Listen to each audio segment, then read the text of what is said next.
Hello.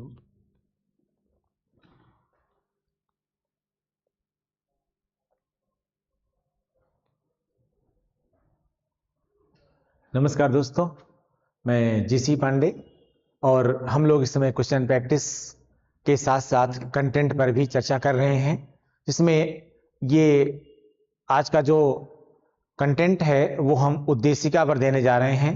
भारतीय संविधान की जो उद्देशिका है उससे बहुत सारे प्रश्न पूछे जाते हैं। वो किसी भी प्रकार का एग्जाम हो, जिस भी एग्जाम की आप प्रिपरेशन कर रहे हैं, चाहे वो आप आईएएस की तैयारी कर रहे हो, पीसीएस की तैयारी कर रहे हो, यानी आप सिविल सर्विसेज की दे रहे हो, या फिर आप टीजीटी पीएचडी एलटी ग्रेड या इन सबसे के एग्जाम्स दे रहे हैं, तो वो एज ए ऑप्शनल भी और एज ए जीएस भी इनसे क्वेश्चन पूछा जाता है और संविधान में इनकी बड़ी इंपॉर्टेंस है। ठीक है, तो कंटेंट में हम आज स्टार्ट करते हैं संविधान की उद्देशिका। भारत के संविधान के निर्माताओं का मत किसमें प्रतिबिंबित होता है? कुछ सम इंपॉर्टेंट फैक्ट्स हैं, इंपॉर्टेंट फैक्ट्स पर हम लोग चर्चा कर रहे हैं और उन फैक्ट्स में हम बात कर रहे हैं अभी कि भारत के संविधान के निर्माताओं का मत किसमें प्रतिबिंबित होता है। तो वास्तव में जो संविधान निर्माता थे, जैसे आप जानते हैं, एक उद्देश्य प्रस्ताव आया था और उस उद्देश्य प्रस्ताव को, जिसमें कि बीएन राव साहब ने उसको लिखा था और जवाहरलाल नेहरू साहब ने जो है वो उसको प्रस्तुत किया था, और अल्टीमेटली बाद में वही जाकर के उस संविधान की उद्देशिका बना या प्रस्तावना बना। ठीक है, या प्रियम्बल कहते हैं उसको। तो ये जो संविधान की उद्देशिका है या प्रस्तावना है, एक्चुअली ये है क्या? वास्तव में ये संविधान की एक सेंट्रल आइडिया है। संविधान का, हमारा संविधान कैसा होगा उसकी एक प्रारंभिक रूपरेखा है। तो उस प्रारंभिक रूपरेखा में हमारा संविधान कैसा होगा उसकी एक कुछ आधारभूत बातें उसमें रखी गई हैं। ठीक है ना? तो ऐसे में आप ये कह सकते हैं कि वास्तव में संविधान के निर्माता चाहते क्या थे, वास्तव में भारत का संविधान किस प्रकार का बनना चाहिए, इस मत का, यह मत अगर किसी में प्रतिबिंबित होता है तो नो डाउट उसे हम क्या कहेंगे? उद्देशिका कहेंगे। उद्देशिका ही ये बताती है कि संविधान निर्माता किस प्रकार का संविधान चाहते थे। अगला कह रहा, भारतीय संविधान के उद्देश्य को प्रतिबिंबित करता है संविधान की प्रस्तावना। जाहिर सी बात है कि भारतीय संविधान का क्या उद्देश्य है, इसको कौन प्रतिबिंबित करता है? संविधान की प्रस्तावना। वही मैंने बताया अभी आपको कि किस प्रकार का आप संविधान बनाना चाहते हैं, किस प्रकार के संविधान की रचना आप चाहते हैं, करना चाहते हैं, यह उद्देश्य ही क्या है? उद्देश्य क्या है? ठीक है, तो उसे ही क्या कहते हैं? आप प्रस्तावना कहते हैं। भारतीय संविधान का कौन सा भाग संविधान की आत्मा कहलाता है? दरअसल यहां पर दो स्टेटमेंट जानिएगा। अगर आप संविधान की आत्मा कहेंगे और सामान्य संदर्भों में कहेंगे तो संविधान की आत्मा संविधान की उद्देशिका है। यहां आत्मा से मतलब है सेंट्रल पॉइंट, आत्मा से मतलब है उसका मूल। ठीक है, तो मूल क्या है संविधान का? संविधान का उद्देश्य क्या है? लेकिन चूंकि यहां पर एक डॉक्टर अंबेडकर साहब का स्टेटमेंट आया था, संवैधानिक उपचारों का जो अधिकार है भारतीय संविधान में, जो संवैधानिक उपचारों का अधिकार है, इन संवैधानिक उपचारों के अधिकार को डॉक्टर अंबेडकर साहब ने संविधान की आत्मा और हृदय कहा है। तो अगर इस संदर्भ में क्वेश्चन पूछा जाता है कि डॉक्टर अंबेडकर ने संविधान की आत्मा और हृदय किसको कहा है, तब क्या होगा? संवैधानिक उपचारों का अधिकार आ जाएगा उसमें आंसर में। लेकिन यहां अगर वैसे पूछा जाए कि संविधान की आत्मा क्या है, तब आप क्या कहेंगे? उद्देशिका जो है, यानी आमुख भी उसको कहते हैं, प्रस्तावना भी उसे कहते हैं, प्रियम्बल भी उसे कहते हैं, यही क्या है? संविधान की आत्मा है। 26 जनवरी 1949 को अंगीकृत भारतीय संविधान की प्रस्तावना में समाजवादी, पंथ निरपेक्ष, अखंडता और गणराज्य में से कौन से शब्द सम्मिलित नहीं थे? आप जानते हैं ये मूल संविधान में समाजवादी शब्द, पंथ निरपेक्ष शब्द सम्मिलित नहीं था। ठीक है ना? लेकिन इसको जोड़ा गया। कब जोड़ा गया? आप समझते हैं इस चीज को। इसको संविधान का जो 42वां संविधान संशोधन था, ठीक है ना, 42वें संविधान संशोधन के माध्यम से संविधान की प्रस्तावना में, ये संविधान की उद्देशिका में इनको जोड़ा गया था। ठीक है, तो ये जो संविधान की प्रस्तावना थी कौन सी, जब हमने प्रारंभिक संविधान को जब अंगीकृत किया था, आत्मर्पित किया था, ठीक है, वो था 26 जनवरी 1949। ठीक है, तो वास्तव में ये वास्तव में क्या है, ये दो शब्द दो यहां पर डेटें आती हैं, 26 नवंबर 1949 और 26 जनवरी 1950। ठीक है, 26 जनवरी 1950। अब अगर हम दोनों संदर्भों में देखना चाहें इसको, हम इसको किसी भी संदर्भ में देखना चाहेंगे, दोनों ही संदर्भ की हम बात कर रहे हैं, दोनों ही रेफरेंस की बात कर रहे हैं, तो दोनों ही रेफरेंस में ये जो आपका दोनों ही रेफरेंस में ये अंतरनिरपेक्ष, समाजवादी और अखंडता शब्द जो है ये मूल प्रस्तावना में नहीं था। ठीक है, इसको 42वें संविधान संशोधन के माध्यम से जोड़ा गया। ठीक है, भारतीय गणतंत्र की 26 जनवरी 1950 को सही संवैधानिक वस्तुस्थिति क्या थी जब संविधान लागू किया गया था? तो वास्तव में उस समय भाई जो हमने संविधान अंगीकृत किया, आत्मार्पित किया, यानी पूरे देश को समर्पित किया, पूरे देश के लोगों ने उसको क्या किया, अंगीकृत, क्योंकि हम भारत के लोग, मतलब संविधान सभा ये कहती है, रिप्रेजेंट करती है कि हम भारत के लोग, संविधान सभा चूंकि भारतीयों का प्रतिनिधित्व कर रही थी, तो जाहिर सी बात है कि हम भारत के लोग का मतलब क्या हुआ, भारत के लोग, भारत की जनता और संपूर्ण भारत की जनता। तो उस समय जो संविधान हमने अंगीकृत किया था वास्तव में संपूर्ण प्रभुत्व संपन्न था और लोकतंत्रात्मक गणराज्य की बात करता है, यानी डेमोक्रेटिक रिपब्लिक की बात कर रहा था और 100% ऑटोनॉमिटी की बात कर रहा था। किसी भी रेफरेंस में 100% ऑटोनॉमिटी की बात कर रहा था। ठीक है, तो इसमें कोई शक नहीं है कि जो 26 जनवरी 1950 को हमने संविधान अंगीकृत किया था वह संपूर्ण प्रभुत्व संपन्न था और लोकतंत्रात्मक गणराज्य था।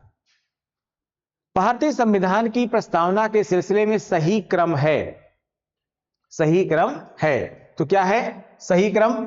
सार्वभौम, सत्ता संपन्न, समाजवादी, धर्मनिरपेक्ष, जनवादी, गणतंत्र। ठीक है, तो अगर एक सीक्वेंस में इसको समझे, सबसे पहले सार्वभौम आएगा, फिर सत्ता संपन्न आएगा, फिर समाजवादी आएगा, फिर धर्मनिरपेक्ष या पदनिरपेक्ष आएगा और फिर जनवादी, गणतंत्र यानी लोकतंत्रात्मक गणराज्य। ठीक है, आगे भारतीय संविधान की प्रस्तावना में भारत को किस रूप में घोषित किया गया है? भारतीय संविधान की प्रस्तावना में भारत को किस रूप में घोषित किया गया है? कैसे घोषित किया गया है? एक सार्वभौम रूप में घोषित किया गया है, यानी संपूर्ण प्रभुत्व संपन्न, समाजवादी स्वरूप में। ठीक है, क्योंकि 42वें के माध्यम से क्या किया गया, इसको जोड़ा गया, धर्मनिरपेक्ष को भी उसी के माध्यम से जोड़ा गया और लोकतंत्रात्मक गणराज्य तो पहले से ही शब्द इसमें शामिल था। ठीक है, तो इन दो शब्दों को बाद में जोड़ दिया गया। ठीक है, तो भारतीय संविधान की प्रस्तावना में भारत को किस रूप में घोषित किया गया है? तो किस रूप में घोषित किया गया है? एक सार्वभौमिक यानी संपूर्ण प्रभुत्व संपन्न, समाजवादी, धर्मनिरपेक्ष और लोकतंत्रात्मक गणराज्य के रूप में घोषित किया गया है। हम भारत के लोग शब्दों का प्रयोग भारतीय संविधान में कहां किया गया है? जाहिर सी बात है प्रस्तावना में किया गया है। भारत में लौकिक सार्वभौमिकता है क्योंकि संविधान की प्रस्तावना आरंभ होती है।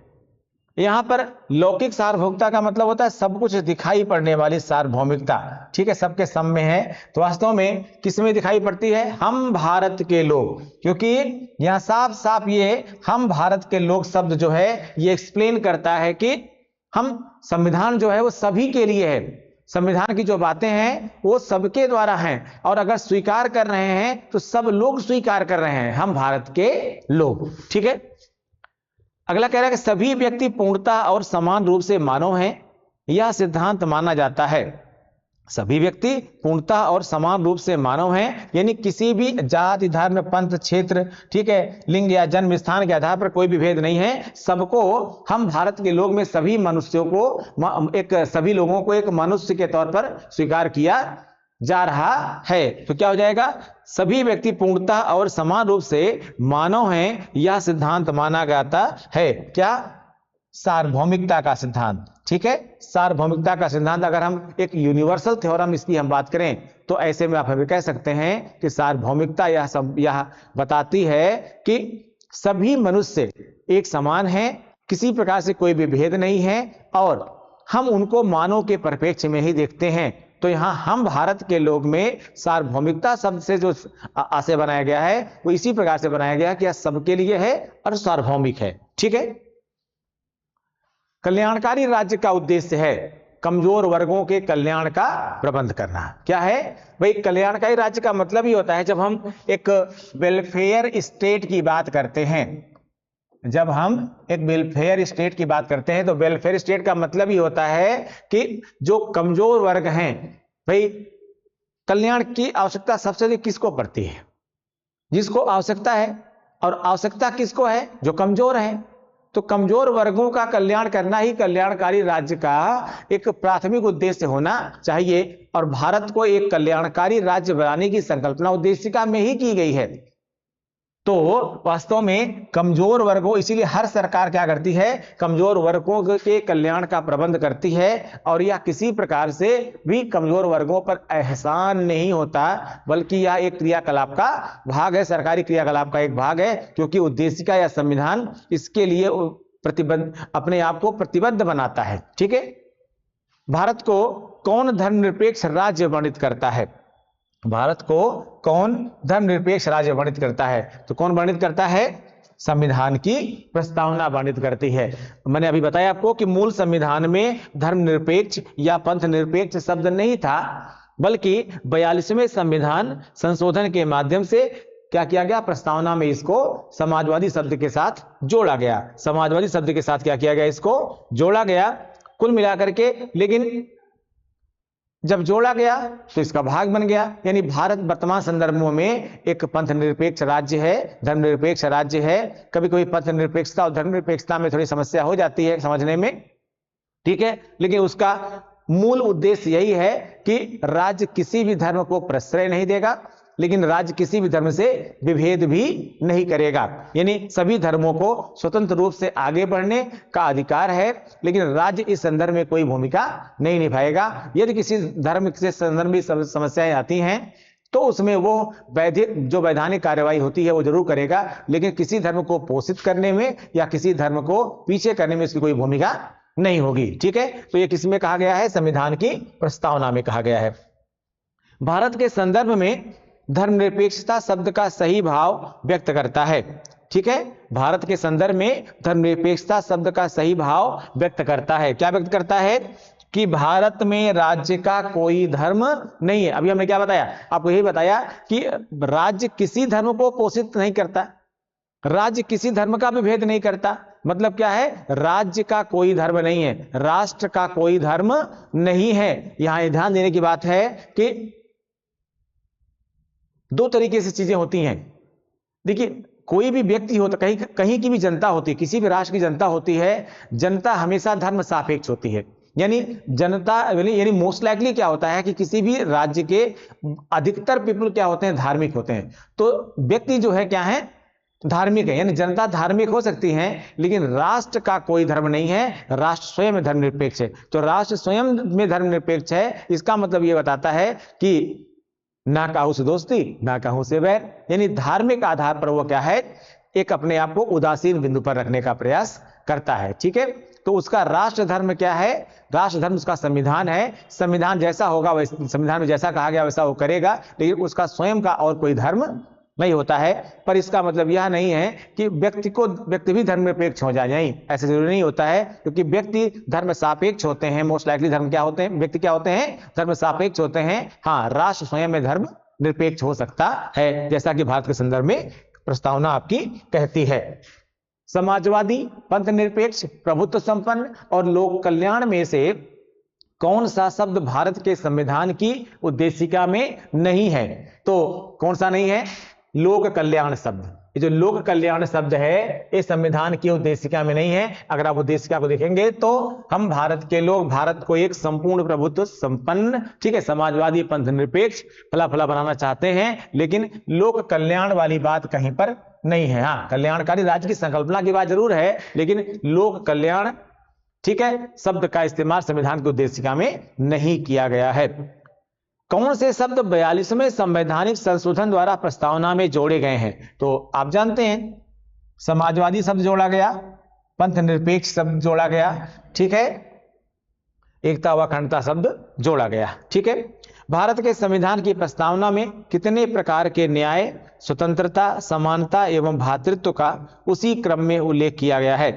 तो आप जानते हैं 3 प्रकार के न्याय की बात आपकी प्रस्तावना में की गई है, ठीक है, और 5 प्रकार की स्वतंत्रता की बात की गई है, और 2 प्रकार की समानता की बात की गई है, और 1 प्रकार के भ्रातृत्व की बात की गई है, ठीक है। तो न्याय में क्या जाएगा? सामाजिक न्याय, आर्थिक न्याय और राजनीतिक न्याय, ठीक है। और अलग अलग प्रकार की 5 प्रकार की स्वतंत्रताओं की बात भी की गई है यहां पर, और विभिन्न प्रकार की समानता और 1 प्रकार के भ्रातृत्व की बात भी की गई है। भारतीय संविधान के उद्देश्यों में से एक के रूप में आर्थिक न्याय का किसमें उपबंध किया गया है? अब ये बात हो गई हमारी कि राजनीतिक न्याय, ठीक है, और सामाजिक न्याय और आर्थिक न्याय दोनों का जो वर्णन किया गया है वो कहां किया गया है? एक तो उद्देशिका में किया गया है, दूसरा आर्थिक न्याय तभी मिलेगा जब आर्थिक स्तर पर बराबरी का प्रयास किया जाए। और बराबरी का प्रयास कैसे किया जाएगा? जो कमजोर वर्ग हैं, ठीक है, जो दुर्बल वर्ग हैं, उनके लिए सरकार ऐसी नीतियां या कार्यक्रम बनाए जिनके माध्यम से सरकार इस उद्देश्य को प्राप्त कर सके, यानी लोगों को सामाजिक न्याय या लोगों को आर्थिक न्याय, राजनीतिक न्याय या सामाजिक न्याय दे सके। उसके लिए राज्य को निर्देशित करने वाले तत्व यानी राज्य के नीति निर्देशक तत्वों में भी इसकी व्याख्या की गई है। भारतीय संविधान की प्रस्तावना में प्रयुक्त समाजवादी शब्द को किन अनुच्छेदों के साथ मिलकर पढ़ने से सर्वोच्च न्यायालय को समान कार्य के लिए समान वेतन का मौलिक अधिकार परिभाषित करने की शक्ति प्राप्त हुई है? वास्तव में अनुच्छेद 14 और अनुच्छेद 16, ठीक है। अगर समानता के अधिकार का में अनुच्छेद 14 और अनुच्छेद 16 को अगर आप साथ साथ पढ़ते हैं, ठीक है ना, तो ही आप क्या भाई, अनुच्छेद 14 क्या कहता है कि अगर सभी लोग क्या हैं, विधि के समक्ष समान हैं।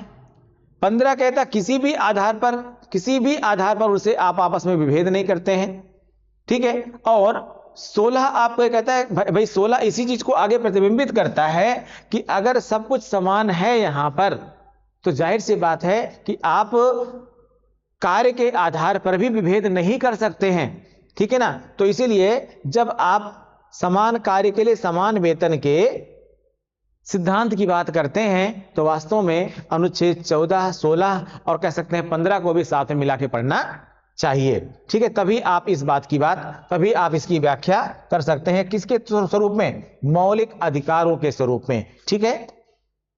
भारतीय संविधान की प्रस्तावना में जिन आदर्शों एवं उद्देश्यों की रूपरेखा दी गई है उनकी आगे व्याख्या की गई है। भारतीय संविधान किस प्रकार का होना चाहिए? संविधान में किस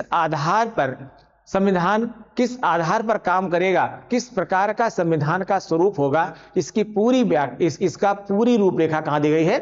उद्देश्य काम दी गई है। और उसी रूपरेखा को आगे किसमें? मूल अधिकारों में, राज्य के नीति निर्देशक तत्वों में, ठीक है, और मौलिक कर्तव्यों में। यानी मूल अधिकार यानी मौलिक अधिकार आपको विभिन्न प्रकार के अधिकार देते हैं जो प्रस्तावना में कहा गया है उससे संबंधित। इन अधिकारों को कैसे दिया जाएगा, राज्य कैसे देगा, किस प्रकार की नीति या कार्यक्रम बनाएगा, उसका पूरा वर्णन कहा दिया गया है राज्य के नीति निर्देशक तत्वों के तौर पर।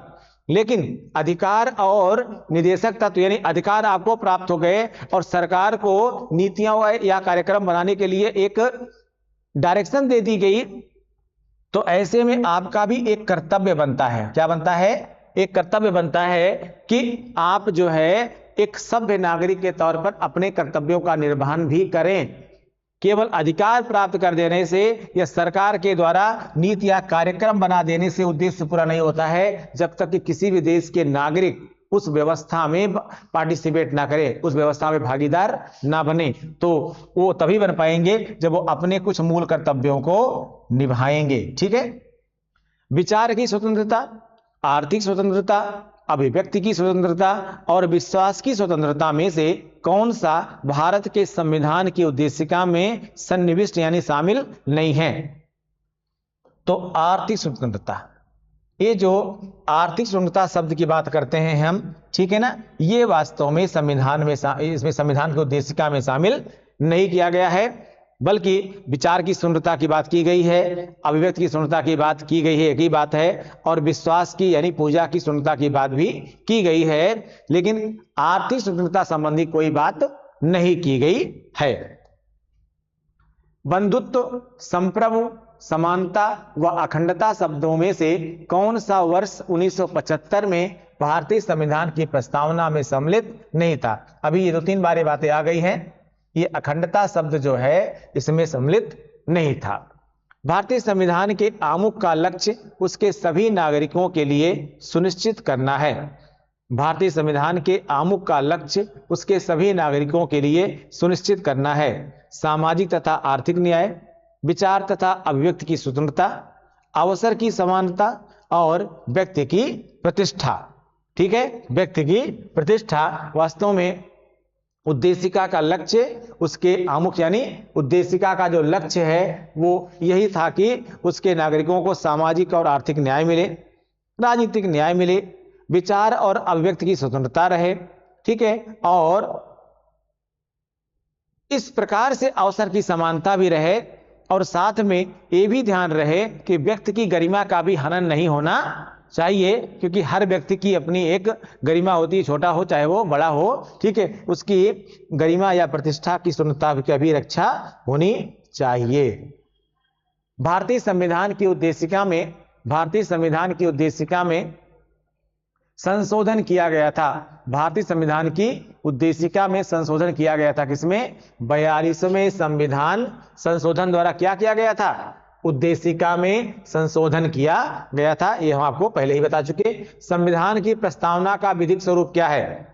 संविधान की प्रस्तावना का विधिक स्वरूप क्या है? तो इसको हम पिछले वीडियो में आपको हम बता चुके हैं, या हम आगे फिर इसको बताएंगे कि सुप्रीम कोर्ट ने स्पष्ट व्याख्या की हुई है 2 मामलों में। एक में इसको कहा है कि यह संविधान का भाग नहीं है, एक में यह माना है कि नहीं, यह संविधान का भाग है। ये अलग बात है कि इसको प्रवर्तित करने के लिए, लागू करने के लिए सरकारें बाध्य नहीं हैं। हाँ, लेकिन अगर सरकार को ऐसा लगता है या न्यायालय को ऐसा लगता है कि किसी भी संदर्भ की व्याख्या में इसकी आवश्यकता है, तो वह इसको ले सकती है। यानी इसको लागू करने की बात तो नहीं है, ठीक है, और संविधान के भाग के तौर पर भी स्वीकार नहीं किया गया है पूरी तरह से, लेकिन आंशिक तौर पर इसको स्वीकार भी किया गया है, पूर्ण रूप से अस्वीकार इसको नहीं किया गया है। किस वाद के फैसले में सर्वोच्च न्यायालय ने धारणा प्रस्तुत की कि उद्देशिका संविधान का भाग है? अभी हमने यही बताया आपको कि एसआर मुंबई केस जो था बनाम यूनियन ऑफ इंडिया, ठीक है, एसआर मुंबई बनाम भारत संघ के मामले में सर्वोच्च न्यायालय ने यह बताया था कि उद्देशिका संविधान का भाग है। ठीक है, इसको हम पहले एक्सप्लेन भी कर चुके हैं। किस वाद में सर्वोच्च न्यायालय ने प्रस्तावना को भारतीय संविधान की मौलिक संरचना का भाग स्वीकार किया? तो केशवानंद भारती मामले में भी इसको स्वीकार किया। भारत के संविधान की उद्देशिका संविधान का भाग है, किंतु उसके अन्य भागों से स्वतंत्र होकर उसका कोई विधिक प्रभाव नहीं है। भाई, हमने आरंभ में आपको बताया कि उद्देशिका यह बताती है कि हमारा संविधान किस प्रकार का होगा। अब अगर संविधान ही निकाल दें शेष, तो उद्देशिका क्या करेगी? ठीक है ना। तो वास्तव में संविधान के साथ उद्देशिका अगर आप जोड़ते हैं तब उद्देशिका स्वतंत्र, तब तो उसका कोई अस्तित्व है। जैसे आत्मा का शरीर के साथ कोई संबंध है, तो अगर आत्मा है तो शरीर है, शरीर है तो आत्मा, या कह सकते हैं कि शरीर है तो ही ना आत्मा है। अगर शरीर नहीं रहे तो आत्मा कहां रहेगी? तो उद्देशिका भी तो आत्मा ही है। अगर संविधान का ही अस्तित्व, अगर संविधान ही नहीं है तो उद्देशिका का भी कोई मतलब नहीं है। ठीक है। किसने भारतीय संविधान की प्रस्तावना को हमारे संप्रभु प्रजातांत्रिक गणतंत्र की जन्म कुंडली कहा है? के मुंशी साहब। के मुंशी साहब ने क्या कहा है कि भारतीय संविधान की प्रस्तावना हमारे संप्रभु प्रजातांत्रिक गणतंत्र की जन्म कुंडली है। जन्म कुंडली का मतलब क्या है? सब कुछ इसी में छिपा हुआ है। अगर समझा जाए तो मूल स्वरूप क्या है भाई?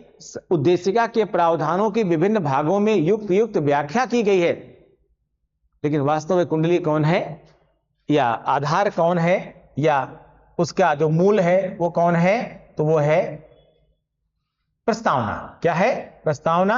और इस बात किसने कहा था? के एम मुंशी साहब ने कहा था। संविधान को एक पवित्र दस्तावेज किसने कहा है? पवित्र दस्तावेज बी आर अम्बेडकर। इसीलिए बी आर अम्बेडकर साहब को यह माना जाता है कि उन्होंने हमेशा संविधान को सीने से लगा के रखा। मतलब ये कि हम इसको अगर हम कानून के आधार पर देखें, राष्ट्र के आधार पर देखें, देश के आधार पर देखें और व्यवस्था के अनुरूप देखें तो ये क्या है? हमारा एक पवित्र दस्तावेज है जो आपको एक स्वतंत्र नागरिक के तौर पर रहने, कुछ कार्य करने, सोचने, विचारने, दूसरे की स्वतंत्रता का पालन करने और इस प्रकार से एक जीवन व्यतीत करने कि हमको किसी समस्या ना हो और हमारे लिए कोई समस्या ना बने, तो वास्तव में वह संविधान ही है। क्योंकि जिस प्रकार से एक धार्मिक क्रियाकलाप आपको एक शिष्ट नागरिक बनने की सलाह देते हैं या शिष्ट नागरिक बनाने में योगदान करते हैं, उसी प्रकार से संविधान भी आपको एक व्यवस्थित स्वरूप में किसी राष्ट्र में रहने और उसके प्रति प्रेम, आदर या सम्मान प्रकट करने की या सब लोगों को मानव समझने की एक भावना को जो प्रेरित करता है वो कौन है? भारतीय संविधान है। इसी आधार पर डॉक्टर बी आर अम्बेडकर साहब ने क्या कहा था कि संविधान को एक पवित्र दस्तावेज के रूप में स्वीकार किया जाना चाहिए। ठीक है। तो हमने आज इस वीडियो में आपको उद्देशिका के बारे में कुछ महत्वपूर्ण तथ्य बताने की कोशिश की। उद्देशिका हम अलग से पढ़ाएंगे भी, तो उसमें हम उद्देशिका को पूरा अलग से भी पूरी व्याख्या करेंगे। जैसे हम एस.आर. मुंबई की इसकी व्याख्या भी करेंगे, केशवानंद भारती बनाम की बात भी करेंगे, हम गोलकनाथ केस की चर्चा भी हम करेंगे। ठीक है। तो जो जो इससे संबंधित केसेस हैं उस पर भी चर्चा हम लोग करेंगे। यहां हम एक सेंट्रल आइडिया, एक जनरल आइडिया, जनरल परसेप्शन में कुछ थोड़े थोड़े इंपॉर्टेंट फैक्ट्स को कम समय में उसकी व्याख्या करने की कोशिश हम यहां पर कर रहे हैं। ठीक है। मिलते हैं इसके बाद हम अगले कंटेंट के साथ में। Thank you.